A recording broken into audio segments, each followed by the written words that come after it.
Unhappiness is a feeling that you're not settled. There's a constant projection of the future where you think, and the future is not bright, where you don't know what's coming around the corner,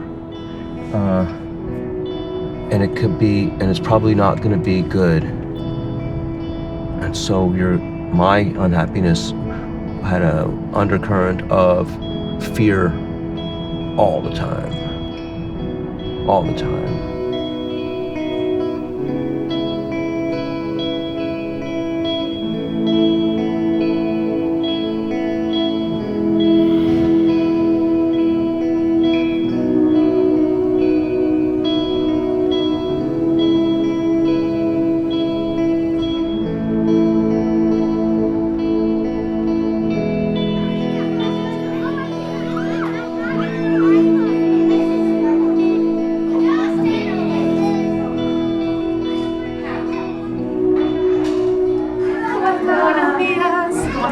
Fiestas. Qué bueno. Your brother's birthday, Mas. Good morning.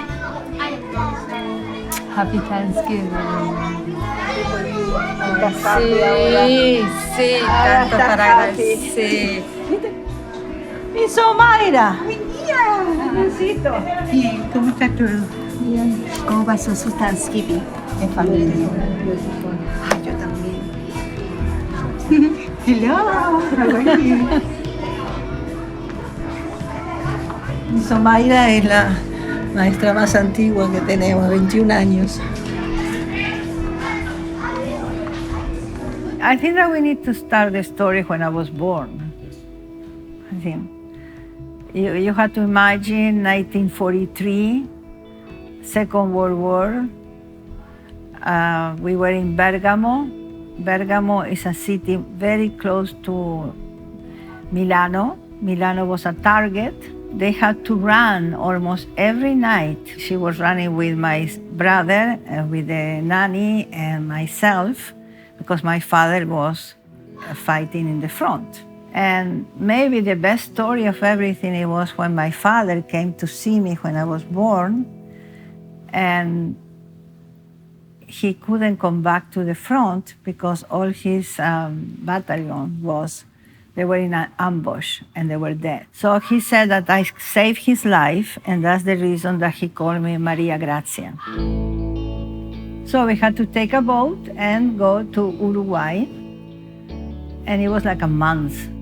They didn't have a military service, and my father didn't want that my brother would be in the military service.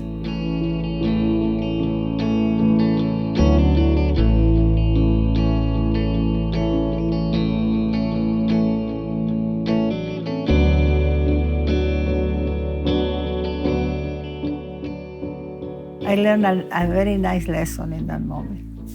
I went to the Italian school. That was a very important thing for me because the Italian school in Montevideo was a special school. It was a school when you were free, you were teaching other kids, you were doing more or less what the Met is now. It's a place where each child is known really intimately by their teacher. So a teacher is able to bring out that individuality. I think it's also a place where when you come in from, say, another country, that you don't speak you don't speak English. When you come here, that's integrated so easily.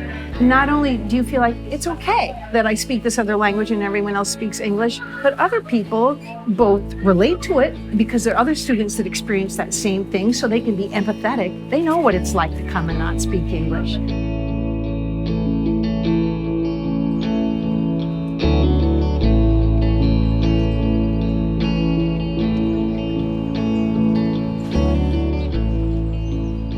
Yo creo que la cultura en sí del deporte hace que se crezcas mucho como persona. Desde el inicio, cuando empezó esta escuela, estoy como directora deportiva y me encanta ver crecer a estos niños. Yo creo que yo tengo dos que son míos, pero tengo muchos más, ¿no? En general, entonces son como parte mía ya, ¿no? Y es muy bonito el poder crecer con ellos y verles crecer.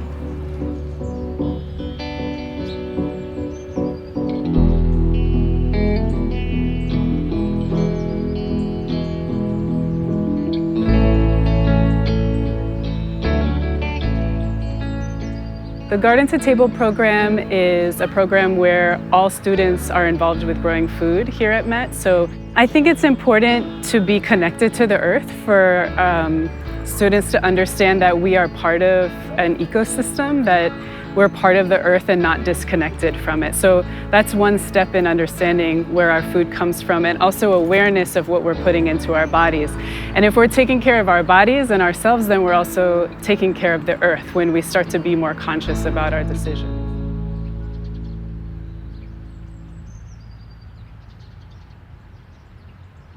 If I didn't come here, I wouldn't be able to speak Italian. I wouldn't be able to communicate with people who are from a different country.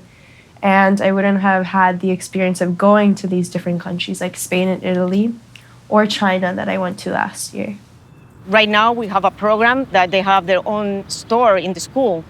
So from scratch, they have to choose what are the products that the kids would like and also the budget. So all that plays part on the entrepreneurship. It's a hands-on approach. I think that it's really attributed to the connections that we have with each other, the faculty and staff, the children. We truly have a family environment. It's unique, the culture that's been created due to the connections that we have all really are what are the culmination of a happy school.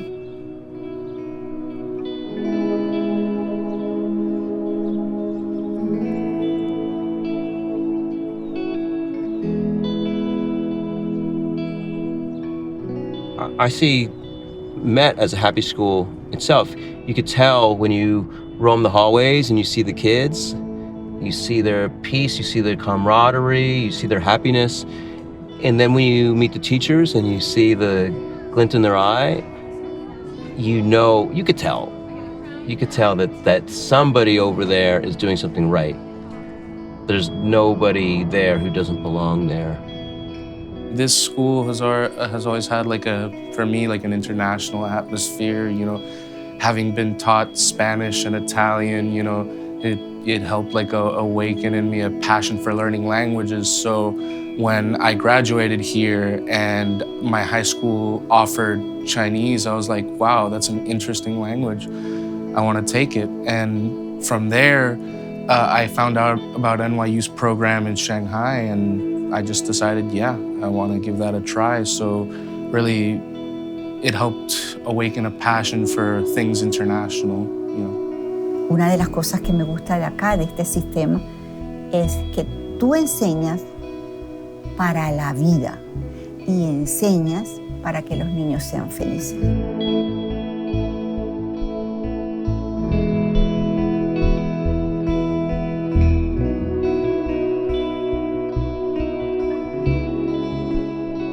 This is my daughter Maria dancing at the Italian school in Montevideo. The one that I was teaching, and she was 6 years old. I have Maria, that is the older one. I have Veronica, the second one. I have Patricia, the third one. And after 7 years, when I was 40, I have Graciano, my boy. When I came to the United States, I was alone. It was Christmas, and I asked him to bring the kids. And maybe we can move to the United States. And he came with the kids. And then I have a job in Stefanos, and he got a job, but he was only 1 day in the job. And then we have a fight, and he took my son and my clothes, and he went back to Uruguay. And I stayed in United States, and I divorced, and after 2 years, I had my son back. Hello. Hi. Okay, we just traveled to Key Biscayne, and we went to see the Silver Sun, and we went to see the school, and they would like that you talk with me about Met. Yeah, no problem.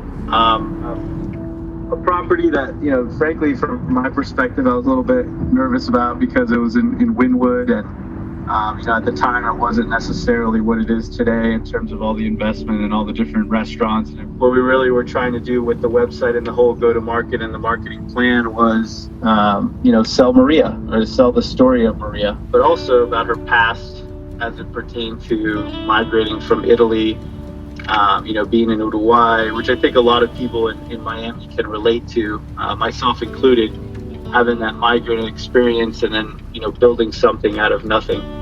Thank you, Graciano. No problem. I really love your support of this year. You are a great son, and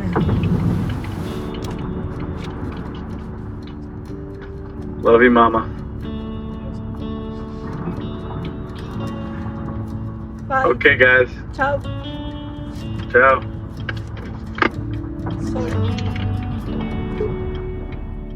And then I went to study English at UM.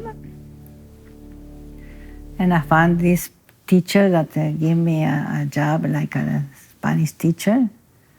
And I started creating a program because I knew Berlitz, how they were doing, so I was mixing both methods. And I was very successful with the students. And the power of the mind is amazing because I had 3 kids that I had to feed, and I had one that was not with me at the beginning. So sometimes in the car I was crying because I was missing him. But when I get to the class, I was open the door and say, "Showtime."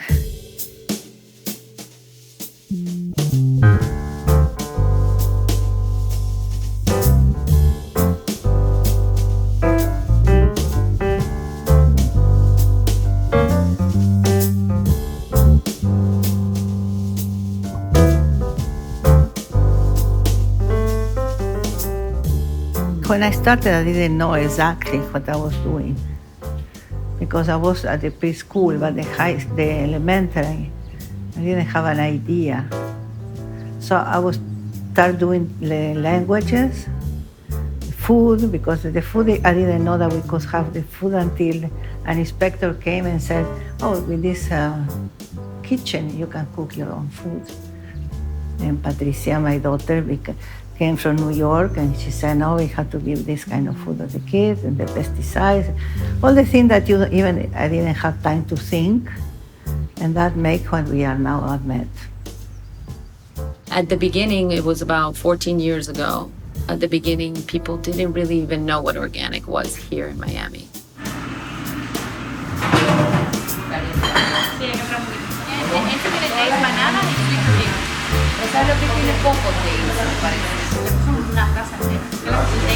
Oh, you did? Y viste que está moist, no está seco, no está duro. When we said, well, we're going to start a food program, it's going to be organic food, there was a lot of opposition. And we realized that the opposition was because they thought it was a different food. They didn't think it was food. They thought it was something different. So we had a meeting with them, and we sort of gave a little bit of education in terms of conventional versus organic, and showed them what organic food was.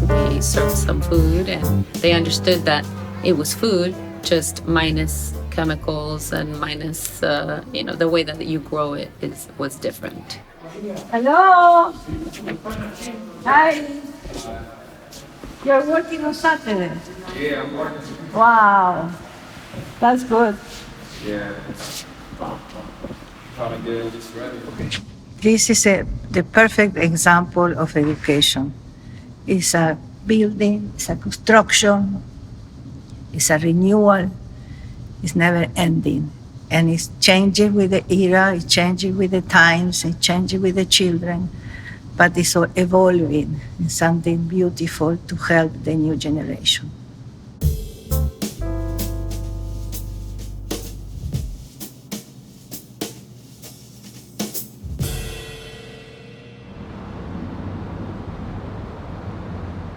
We had heard about Metropolitan International. We knew just from what we had read and what we heard that there was a kind of an alignment already in place, appreciation for language immersion, for mindfulness.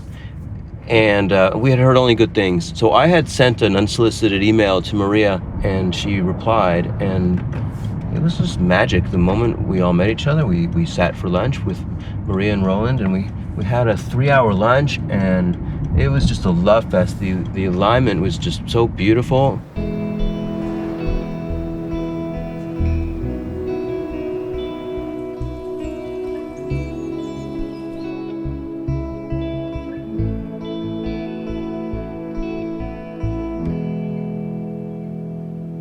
So I remember just asking myself, why did high school have to be so painful? Why was the structure the way it was set up?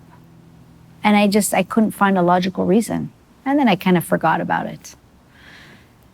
And it wasn't until we had our first daughter that I started thinking about education again.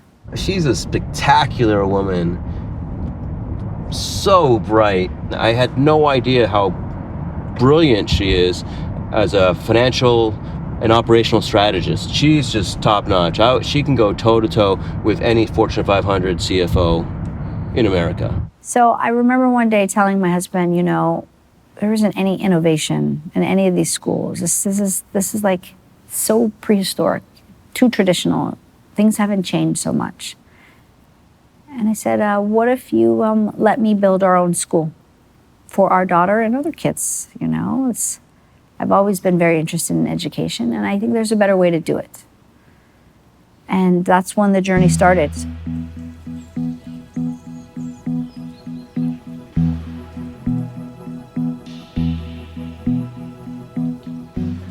So this is elementary school, yes. Hi, how are you guys?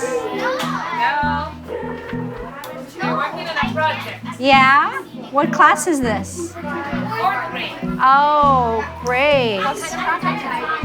What are you guys making?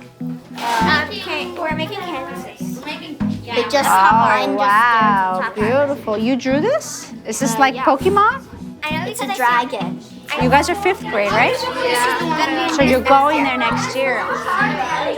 Exciting. Do you? I made this. I'm still working on it. Beautiful. And I'm gonna have to do the line. I love these colors. Well, we're all one now. We're all together. Yeah, Soon we will have all consistent uniforms. This is just the transition. Setner is my last name.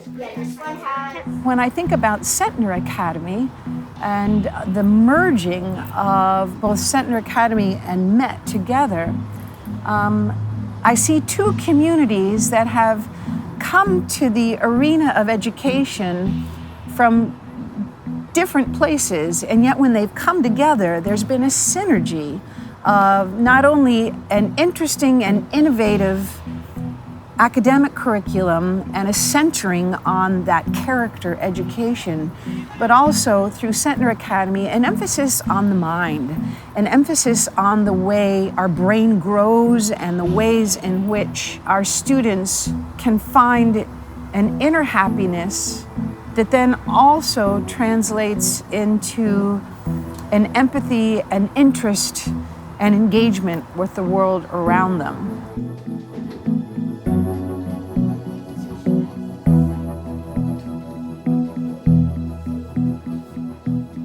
I was a deeply unhappy little boy, scared out of my mind. There was physical violence and some trauma that kids should never see in this house right here. And then you learn to adapt. You learn to hide. You learn to close your door. You learn to read energy of other people, especially your parents, to figure out what state they're in so you know how to adjust accordingly. And that was every day.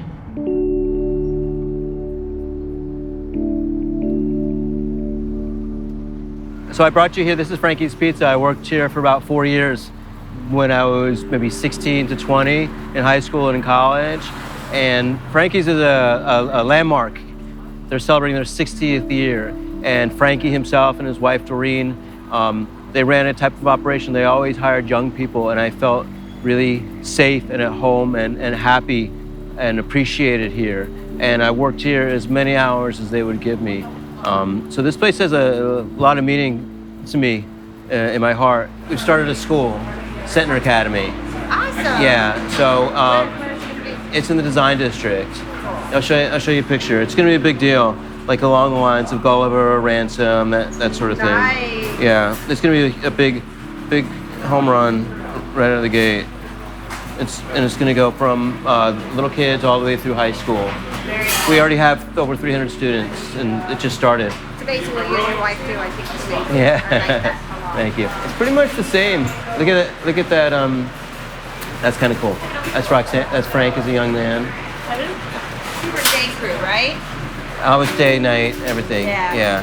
I worked here for like 4 years. You know, we're always looking for people like Box. And you remember who you were with? Was it TJ? TJ. It Yeah. was TJ? Yeah, I remember TJ. I talked to him. What's he doing these days? Well, he lives in northern Florida. Uh-huh. He did have a restaurant. Was very successful, and then unfortunately his wife passed away. Oh no. They had a little baby, so he took a little hiatus to raise Everybody say burn. Burn cheese. Burn cheese.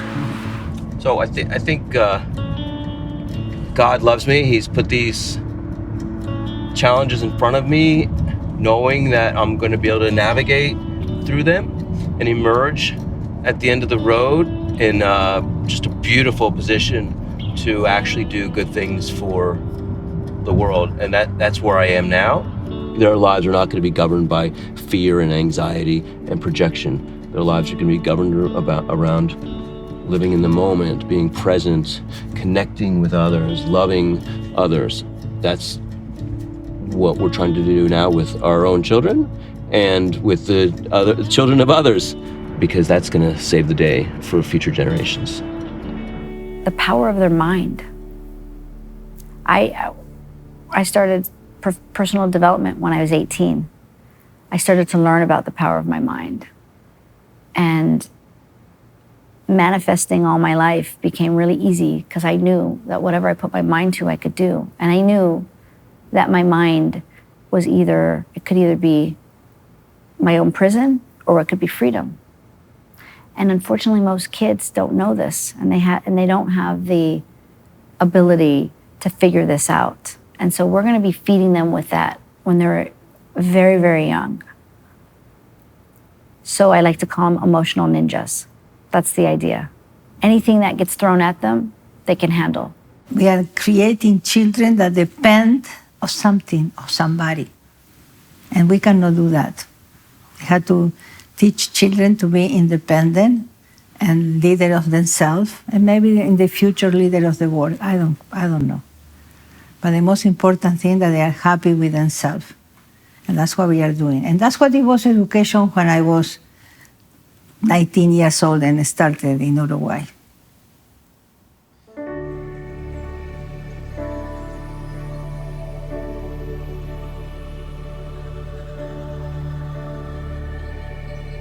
Ahí viene la trupa Padovan. ¿Quién es la belleza? Esta profesión nunca lo hubiera hecho. Hermanita mía, mira lo que llegó el viernes. For you, my love. Oh, thank you. She's a knight. She's took a mate. Guardatemi, guardatemi. Gracias, scoot in a little bit. Where's Mika and Athena? Athena, Mika. Vieni, amore. Great. Vai. Vai. Ok, 1, 2, 3. 6 metri. Merging schools was never about growing in space, but to expand the pillars of a happy school with stopless innovation. That's why this story doesn't have an end. Mika is happening here and now, from kindergarten all the way to high school. Always evolving and always learning how to teach for the unknownness of the future. From a boat back in the 40s to this amazing present, Mika School, it's happening.